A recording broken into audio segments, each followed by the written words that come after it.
On the 30th of May, 1921, 19-year-old Dick Rowland, who worked down the street from the Drexel building in Tulsa, Oklahoma, USA, went there to use the restroom. Tulsa was a segregated city, and so Rowland had to walk down the street to the Drexel building in order to use the bathroom. On getting to the building, he needed to take an elevator to reach the colored restroom on the third floor.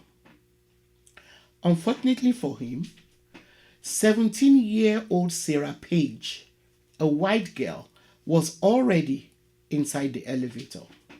How did such a simple thing as stepping into an elevator explode into a life-shattering world event that we now acknowledge as the destruction of the Black Wall Street?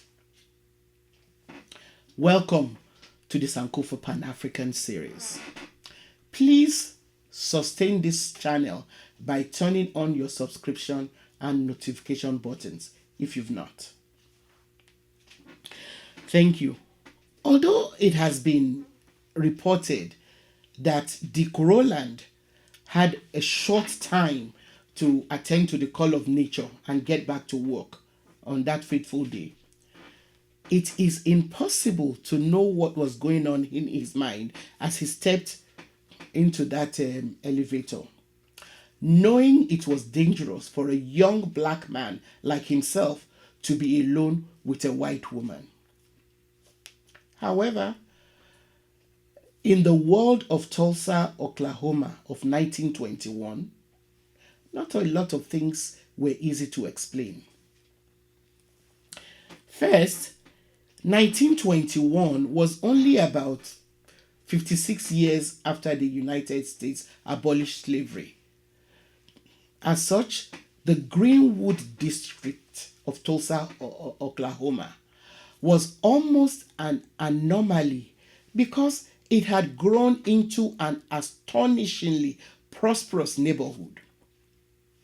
At that time, in other parts of America, black people were being forced to live under very harsh conditions. In places like the South and Midwest, the sharecropping system continued to keep black people under the same conditions that they were during slavery. They continued to toil on land owned by their former white masters, white owners, at the end of which they had to surrender the largest chunks of their crops to the white landlords, who also found various ways of keeping them trapped in debt. The black people who were determined to improve their lots did so facing the constant threat of violence, lynching.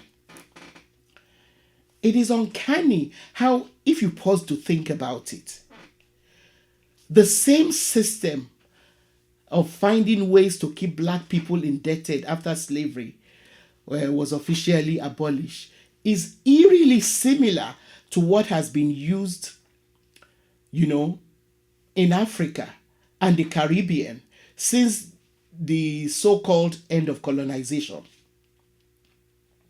African countries are independent in name only, while we continue to toil to repay loans that were forced on us, or while we continue to engage in economic practices that were designed solely for the enrichment of so-called developed world. Our indebtedness will not be paid for generations to come, and until we decide to free ourselves from the shackles of indebtedness and so-called globalization, we will remain impoverished. if we do not free ourselves. What we are doing, in essence, is allowing ourselves and generations to come to remain colonized, enslaved. But that's a topic for another day. In 1921, the population of Greenwood was made up of black people who had migrated there from the south in search of better conditions of living, which was elusive to them in the south. Some of the black people who settled in Greenwood, in Tulsa, Oklahoma, were veterans from World War One, and they were people who were eager to start new lives in the country that they had helped to defend. Before most of them settled in the area north of the city of Greenwood, they had tried to settle in Langston, also in Oklahoma. But they were driven out of Langston by racist white people. From Langston, they landed in Tulsa, and in spite of the strict Jim Crow segregation laws of the city, and despite only constituting about 12% of the population of Tulsa, black people in Greenwood succeeded in establishing a vibrant and prosperous district.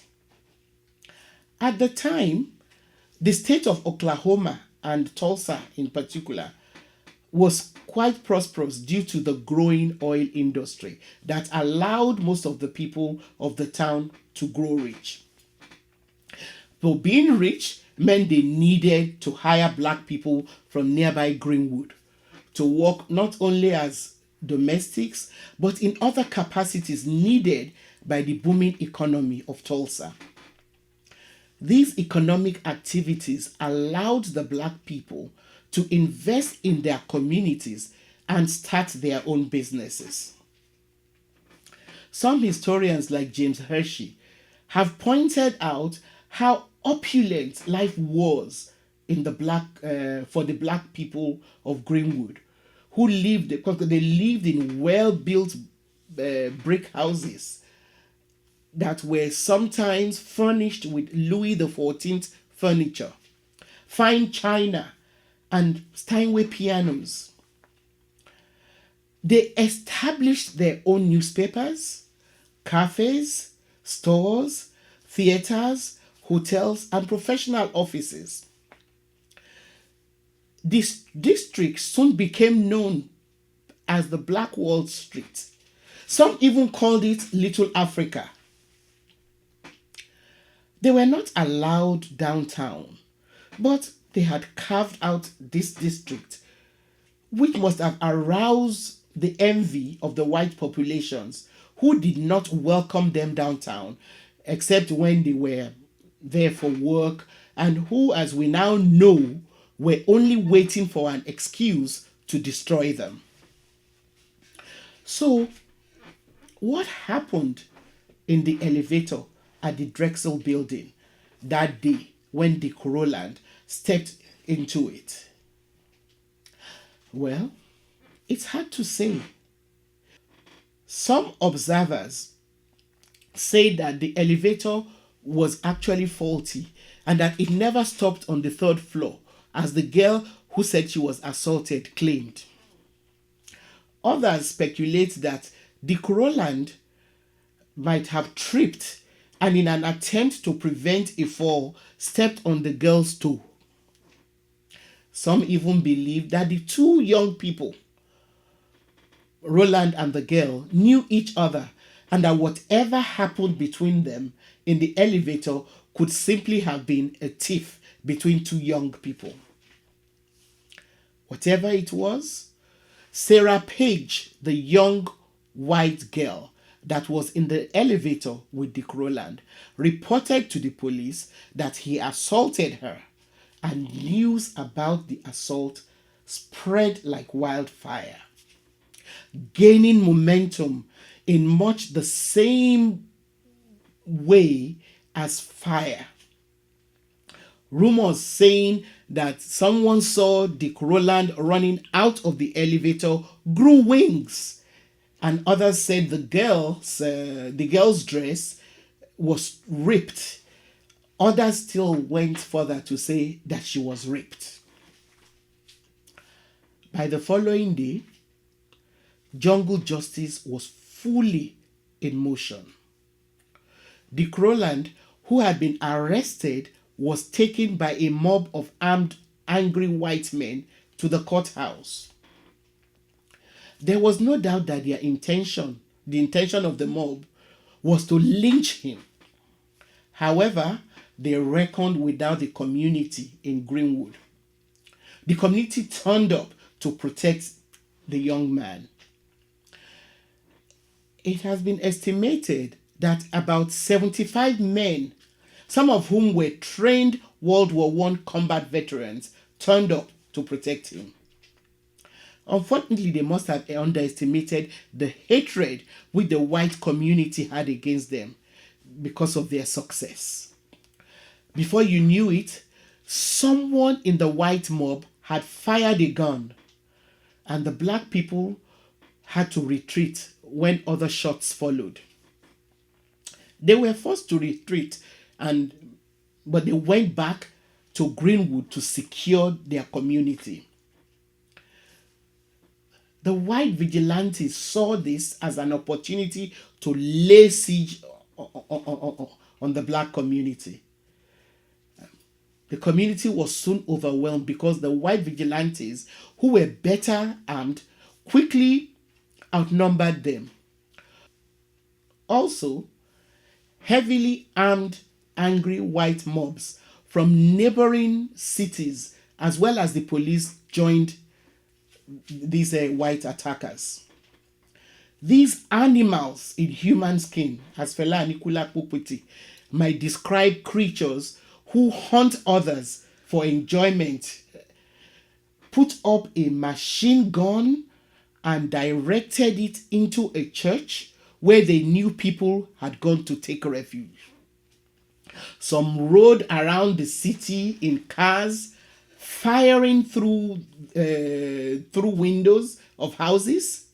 They went into homes and dragged men out to shoot on the streets, or dragged them tied to the back of cars around for display through the city. They went on a rampage like the stampeding cows that they were, smashing windows and kicking in doors to loot jewelry, furs, and other valuables. They even brought in airplanes that flew menacingly over the black community, shooting down dynamite at buildings, destroying homes and workplaces, shops, and even funeral homes. They continued this frenzied spree of destruction until the next afternoon, when the Oklahoma National Guard arrived and proclaimed martial law. Unfortunately, it was too late for the thousands of black people who had now become homeless as a result of the wanton destruction of lives and property. Hundreds of black people lost their lives, with millions lost as millions of dollars also lost as a result of the carnage.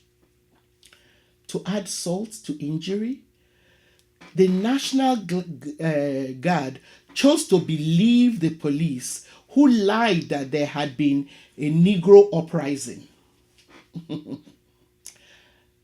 6,000 Greenwood residents were arrested and detained for a week.